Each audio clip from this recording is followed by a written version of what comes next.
Hello, thank you for joining us for this special interaction. An interaction with a figure we've always known at the turn of this century in our body politic.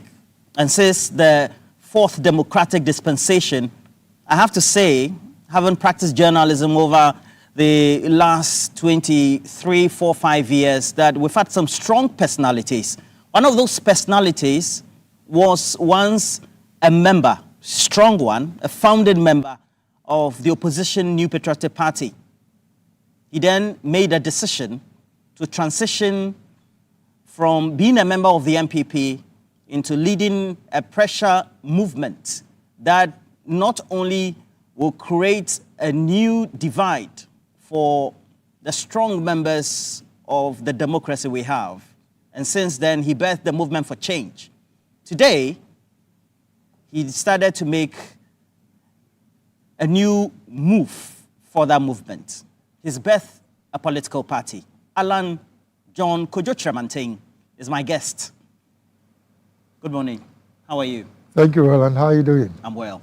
It's been quite a while. Yes, it has been. And you've been in this game for some time. You're talking 25, 26. Yeah. Yes, yeah. And you have a new political party outdoored. Yes.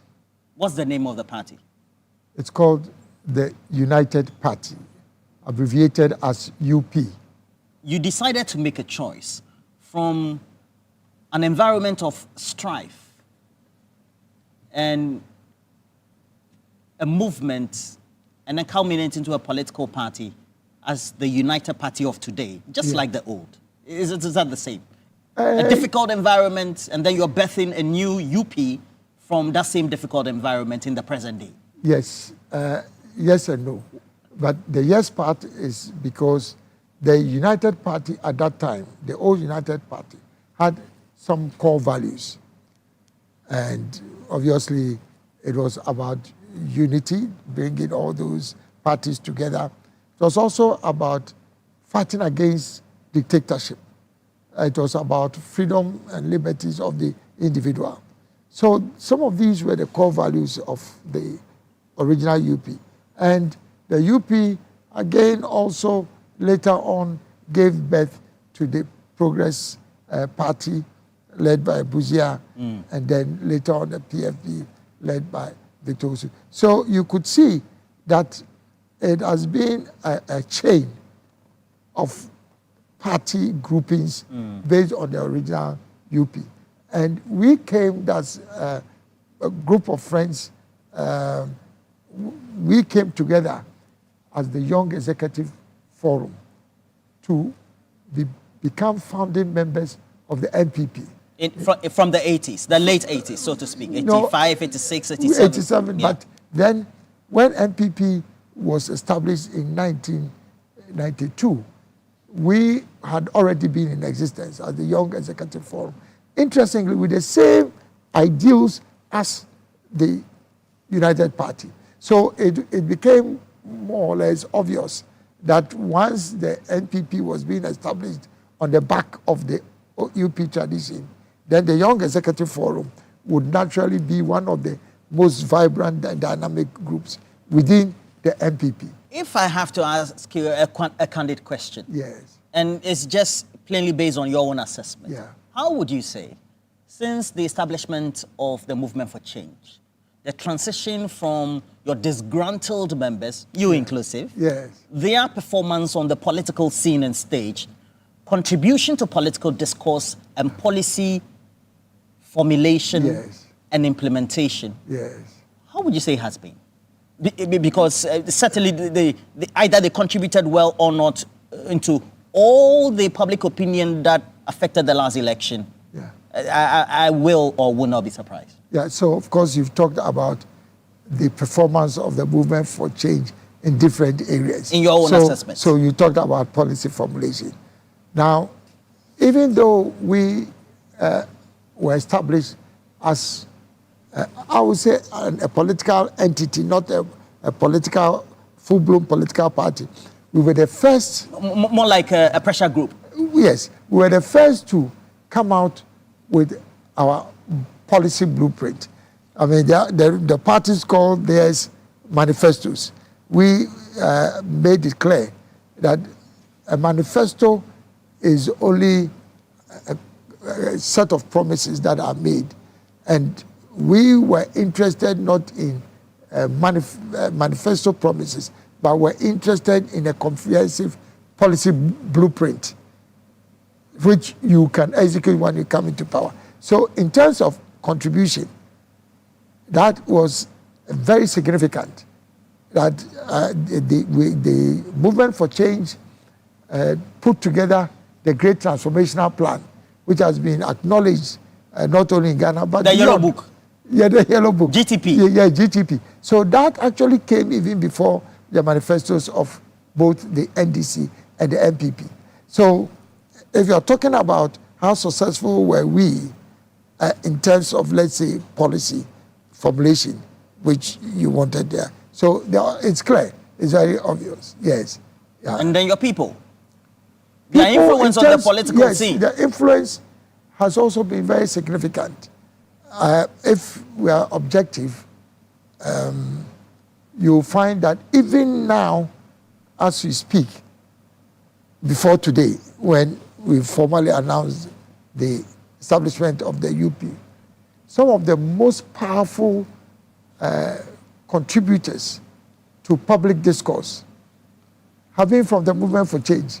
And really? I know that you've been very gracious as TV3, and you've been fair and balanced. We have been fair and balanced? And not only to give opportunities to the two main parties, but you've also given opportunities to communicators from the Movement for Change. And I think the verdict is clear. The verdict is clear, I mean, in terms of contribution to the public discourse. Not only on TV3, but on all partners, and not just one person, a whole number of them. Okay. Where were all these great talents who contributed to political movement in the MPP when the MPP was in power? Interesting question. The matter speaks for itself as lawyers. So if you are wondering now how we had all these talents within, let's say, a powerful party like the MPP, one of the duopoly parties, and they didn't seem to be celebrated. But now moving out into a small political entity like Movement, suddenly people get to appreciate what their contribution has been. So I say the matter speaks for itself. So it shows that the opportunity to shine was not available when they were part of the MPP. Mr. Kyerematen, all the indicators post-2000 has shown that all the parties that get to be established, breaking away from NDC MPP, don't get to be successful. How do you think the UP of today is going to stand the test of time? So one needs to appreciate and understand the dynamics of those parties and the period within which they've come alive. And I'm sure sometimes it's a bit sensitive just to be speaking about specific examples. But generally speaking, if you look at the people who have led those parties that have come out of either NDC or MPP, yes, they would probably have been stalwarts in the party. You understand me? But then the reason why I presume the context and the dynamics now is different is that if you look at the nature and character of our politics now, with the duopoly between the NDC and MPP, our politics has become so divisive and so rancorous that if there was ever a time in this country where there was a clear need for a third party that would bridge the political divide. If there was ever a time that has become critical, that time is now. So those who left much earlier and tried on their own, maybe the context was different at that time, because there was probably no real need at that time, a strong need for a third force. But I'm saying that right now it is very clear. It's not just the rancor and the divisiveness, but it's also the performance of the two parties. You know, so it's so clear that now people are looking for another opportunity that they would, yeah. What then is the UP offering? Number one, it's a broad-based, that's number one. Broad-based meaning that we are open to membership from all sections of the society. Number two, it's a centrist party. When we say a centrist party, it is basically a party that straddles between the center-right and the center-left. So we are at the center. We are a center party. Number three, also, we seek to unite the nation. So it's not just a question of being at the center, but that is reflective of the name of the party, bringing the country together. And last but not the least, also mobilizing the collective strengths and talents of all Ghanaians, irrespective of age, religion, or ethnic affiliation. So you can see that it's broad-based. In terms of political philosophy, it is at the center. We are taking the best out of the center-right and out of the center-left. And then also, we want to mobilize the collective strength of all Ghanaians. That is the heart of the... So the MPP is not doing that. It's on the extreme. The NDC is also on the extreme, on the left. But just try and understand the nature and character of Ghanaians generally. You can see that we move closer as individuals to consensus building, to compromise, to balance. That is the average Ghanaian.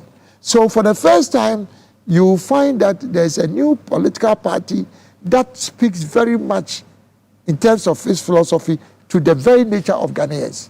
If I read your history very well and followed you, when you were in the MPP, you were one of their key financiers, especially when you work with those international organizations where you had enough network to be able to mobilize. And also when I was chairman of the Young Executive Forum, at the start of the party. We were the financing, I would say, anchor of the party. And I was chairman of all the young people who, I mean, who later on became heavyweights in the party. I was the chairman. But you will concede that what confronts or will confront the UP of today is monetization of our politics. Yes. How do you intend dealing with that? Okay. Because without money, really. Yes. Because you have to buy iPhones. So Longusu, for example, needs to have multiple iPhones to be able to convince people to vote. That's what's happening now. Yeah, but you see, let us try and interrogate the matter. How many people do you find being beneficiaries of this monocracy? How many people? If you're talking about both parties, these are delegates. They buy the delegates. Is that not? How many delegates are you talking about? In the MPP, they don't have more than 220,000 delegates. I'm sure within the NDC, plus or minus maybe 300,000. Together, they are not even 1 million. So the majority of, if you have, let's say, 12, 13 million voters, only 500,000 people are benefiting from the monocracy. So we should not generalize the monetization of politics to be something that every Ghanaian is proud of. In fact, I think I would say that most Ghanaians are against monetization in politics. And so if there's a new party that has a philosophy, a motto, which is Ghana first, that's the party that now speaks to the interest of Ghana, not the interest of the political parties or individuals, then naturally we will gravitate towards that. So even though there's this general concern about monetization, how many people are beneficiaries of this monetization? So in actual fact, if we are saying that no to monetization and monocracy, we believe that you don't need to pay for votes to become a parliamentary candidate. And you think you can win in Ghana? Would it be possible? But this is the problem. How many people are benefiting from this monetization? I think we are generalizing it too much. Okay. Yes. Okay. So it will not be, for me, it will not be a factor. Before you birthed UP, I mean, Mr. Kyerematen, you were given an amnesty. There was a whole statement that was issued by the New Patriotic Party. Indeed, I even asked Solomon about it. I asked Pierre Dankwa about it. Nani Asapoy, I couldn't meet him at the time. Offering amnesty to people like you, including Solomon Owusu, lawyer Pierre Dankwa and the rest, Rodalin and all those people. And you decided to go and establish and adore a new political party, Mr. Kyerematen. But Roland, that was probably the most presumptuous, I would say, statement that was made. Presumptuous? That they are granted amnesty. Well, they granted amnesty. They defined those who could benefit from the amnesty. Look, I have been a founding member of the MPP. I've been a distinguished senior member of MPP. I left on my own accord. And even at the risk of sounding a bit boastful, I can tell you that I'm one of the most popular politicians within the rank and file, of the MPP. You are sure? Obviously. Look. You conducted a poll? Let me tell you that the truth of the matter is that within the MPP, the rank and file, you see, people confuse the leadership and then the rank and file. I'm talking about the rank and file of the party. You know, all the aspirants who are vying for power, you ask them. You mean the base of the party? Yes, the aspirants now who are vying for power. The majority of them, when they go around, they talk to people. Majority of them are people who are Alanites, as we call them. Okay. So you cannot grant, a party cannot talk about granting amnesty. Why didn't you take the amnesty? But that's what I'm saying. That's what I'm saying. That I didn't even understand what they meant by the amnesty. You understand me? If it's political amnesty as we know it, you know, and that's what they were talking about, then it didn't apply to me. You know, it has no value for me for them to say that they are granting amnesty. At any rate, they even said that those who left on their own are not part of the amnesty. But it had no application to somebody like me. You understand? And it shows, to you? And even shows the arrogance, you know. Look. Mr. Kyerematen, are you making claims here? Dr. Mahmoud Bawumia, Brian Champong, Kenny Japon, yes, the General Secretary, yes, Kwadwo Kyerematen, the arrogant, is that what you're saying? No, I don't think you understood what I said. I'm saying that if the leadership of the party are saying that they've granted amnesty to those who somehow are no longer part of the party, but those that left on their own, they are not part of the amnesty. That's what I was talking about. You see, because you go into an election, 2.1 million people of your supporters refuse to vote, even at the risk of going into opposition.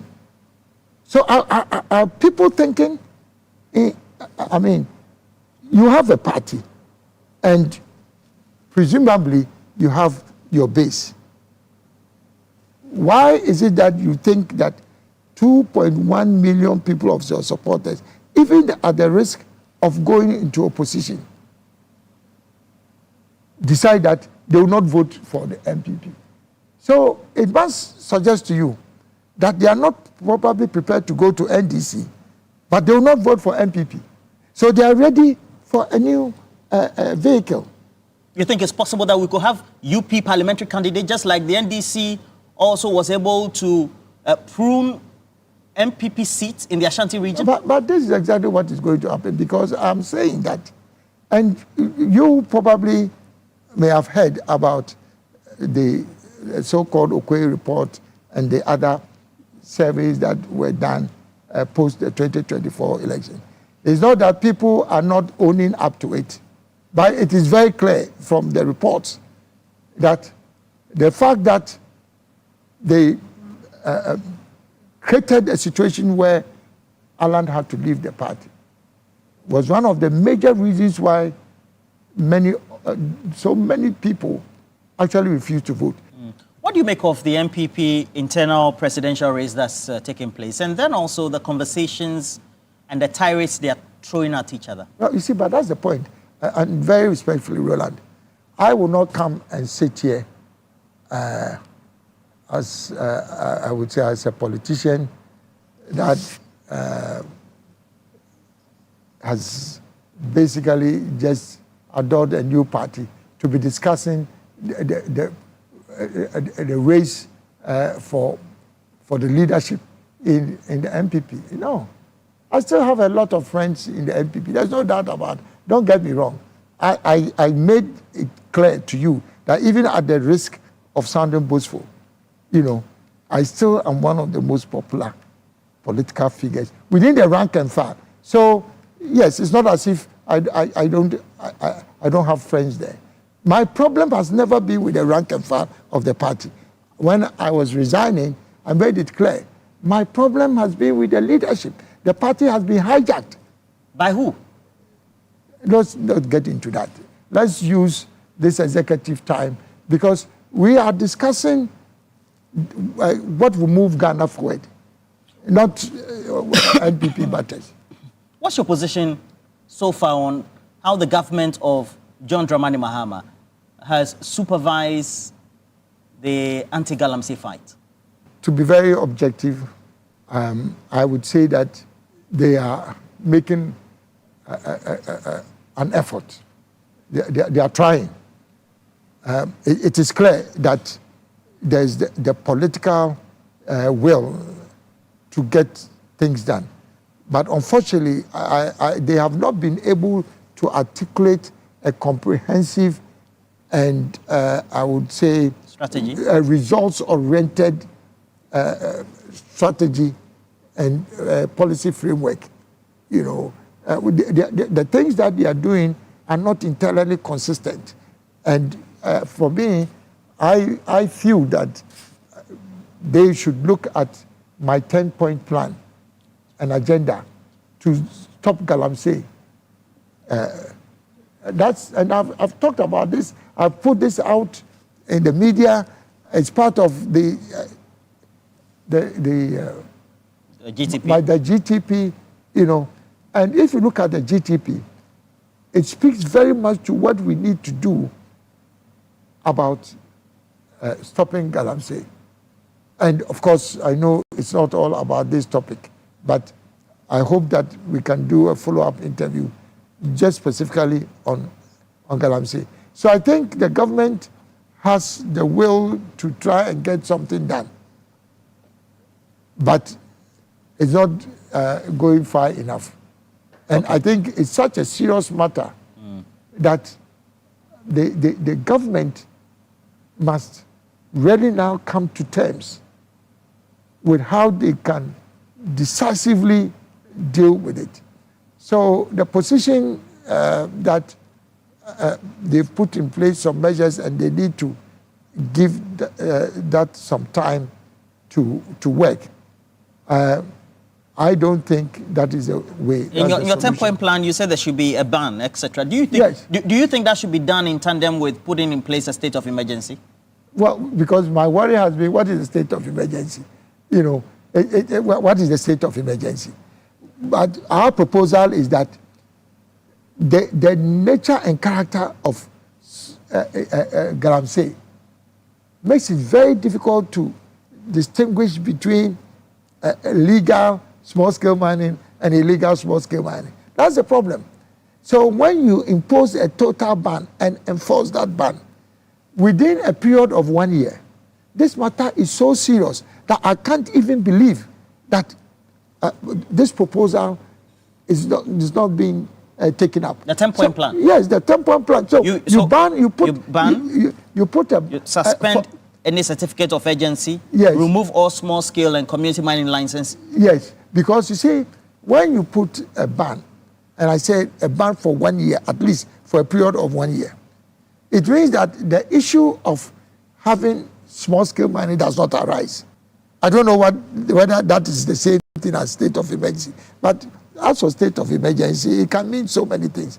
But imposing a ban is imposing a ban. So basically, it is not allowed for a period of 1 year. And within that period of 1 year, it means that all the licenses that have been given, of course, those don't have license, that they don't even have a basis to be doing what they are doing. But then even those with licenses, we during that period of the ban, we ensure that we audit those licenses and then make sure that before the end of the ban, that those who have been able to use their licenses properly are the ones who would emerge. And within that 1 year period, we restore all the water bodies. So it's not that you are just imposing a ban for the sake of imposing a ban. You restore all the water bodies within a period of 1 year. There's technology can easily be done. The 24-hour economic policy and plan that has been outlawed, of course, it has to be progressively introduced in such a way that the market organically picks up to be able to create the demand for it. Yeah. And then how could it have been better implemented? Because, we had 1D, 1F, which you supervise, I'm told. Yes. No, you see, the principle behind the 24-hour economic policy is sound. Because all you are saying is that you want an economy, whether it's in the service sector or in the manufacturing sector, or that generally speaking are operating throughout the day. Now, the principle is good, but it is what is the implementation modalities for that? So just talking about it is one thing, and making it happen is another thing. So what I would have expected the government to do, if they were primed to continue and take off from where the previous administration left, is to say that the previous administration had 1 district, 1 factory, which was apolitical. It didn't matter whether you were MPP or NDC. And at least at the time I was leaving, we had almost 300 companies that had benefited from the 1 district, 1 factory, using government support incentives. So it would only have made sense that this government would have said that, look, 1 district, 1 factory companies are the first candidates for the 24-hour economy. What do you need, each of these 1DF companies, to make you run 24 hours? That is all. It's not a complicated matter. And so if a particular company needs more raw materials, that's what you provide. If they need additional equipment, because government has already invested in, remember, the 1D1F companies were not state enterprise. And this is another, I think, misconception. These are private companies. People who have borrowed money and government has supported them. So now a new government comes, you want to help companies to run 24 hours. You have companies there. So that should have been, rather than cancelling the 1D1F program. You know that the economy, we went to the IMF, we're debt-ridden so far, and so you say that the government is doing well or not on the economy. What will be your rating? What will be your own assessment so far? The dollar is against the cedi. You see, there are several elements in economic management that one would have to consider. Okay. So if you look at, let's say, the currency, I would say to a large extent, what they've done is to be appreciated. There's no doubt about that. At least you can see synergy, policy consistency between Ministry of Finance, that's on the fiscal side, and the monetary side. At least you can see an effort, and that's to be commended. But the point is, how do you sustain that? How do you sustain that? But number two, if you are looking at it from the point of revenue mobilization, then you can see that there is no evidence that much has been done in that area. I'm sure they are working on it, but then as of now, there has to be clear evidence that we are optimizing revenue. In terms of rationalizing public expenditure, I think they've made some good progress. I mean, trying to cut down on government expenditure, lean government, and so I think where the current government can do better, it's in the area of industrial development, because basically that's where the jobs are going to come from. Once you have united party, yeah, it means that you are a competitor with the MPP. Yes. But haven't been a stalwart, yeah, of the MPP before they booted you out. You said they booted you out. They booted me out. That's what I left. Oh, no. Okay. So I'm surprised you are. Okay. So I resigned. Okay, you resigned. Honorably. You resigned. Because I just heard Boniface Abubakar said they booted you out. That's why they said they booted. They were booted out. Okay. Yeah, because they followed. They said they sacked. Yes, because they followed me. So I thought yes, it was the same. That you two no. I resigned honorably. I resigned. But they were booted out. Well, yes. Okay. Don't you think that you look at Dr. Brian Champon, yeah, Dr. Mahmoud Baumia, you have Ken Japon? Yeah. Don't you think that if you were there, you could have been the main man now? Everybody would have been tainted and you would have been the neutral. Remember that after President Kufuor, there were 17 of us. I think majority of them cabinet ministers. 17 most senior members of the NPP after President Kufuor who contested. People forget about this in the 2007 primaries. Now, it is important for people to remember that out of these 17 gallant men, when we finally went to Legon, there were only 2 of us who were left. And look at the difference. Look at the difference. All the so-called heavyweights, how many votes did they get? How many? Some 9, 22, and things like that. You understand me? These were heavyweights. Now, how is it that Alan Kyerematen and then President, at that time, candidate Kwadwo were the 2 people who were left? And in actual fact, in spite of what happened, which everybody knows was stage managed when the election was disrupted, I still managed to get enough votes for the 2 of us to go into. So whether people like it or not, I will say it openly. Okay. In MPP, right now, it's either you are pro Alan or you are pro Akufo-Addo. There's no doubt about that. I see. And so if people keep on talking about, oh, Alan does not matter and things like that, it's up to them. They must try and understand how come 2.1 million people refuse to vote. Okay. So now that I've made my point clear, it means that there's no going back. I have a new party. Mr. Alan John Kwadwo Kyerematen, it's a delight speaking to you. The last time you criticized the former president, that's in local parlance you blasted him. Well, former president Akufo-Addo, have you been speaking to him? Oh no, we haven't. I think he's been in and out, no, so we haven't quite spoken. But no, not on phone. You don't call them like. It's just because we haven't had a chance to meet. Yes. The former president, John Ejekum Kufuor, and then also Akufo-Addo. Unless you meet at funerals, you don't call each other. No, we all have, I would say, busy schedules.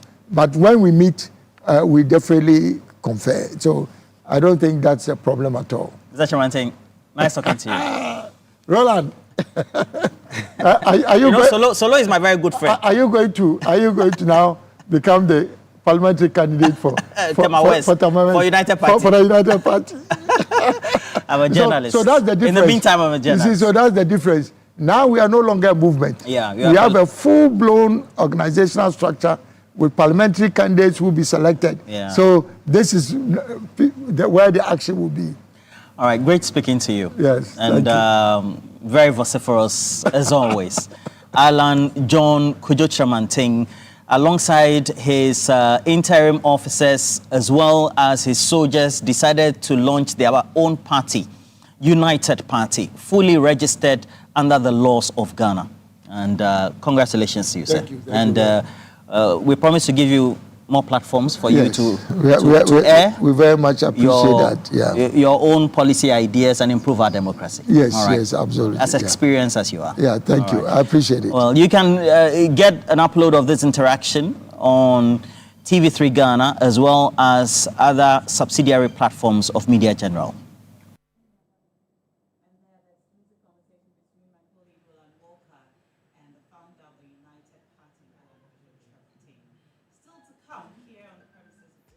From the ground, stand down.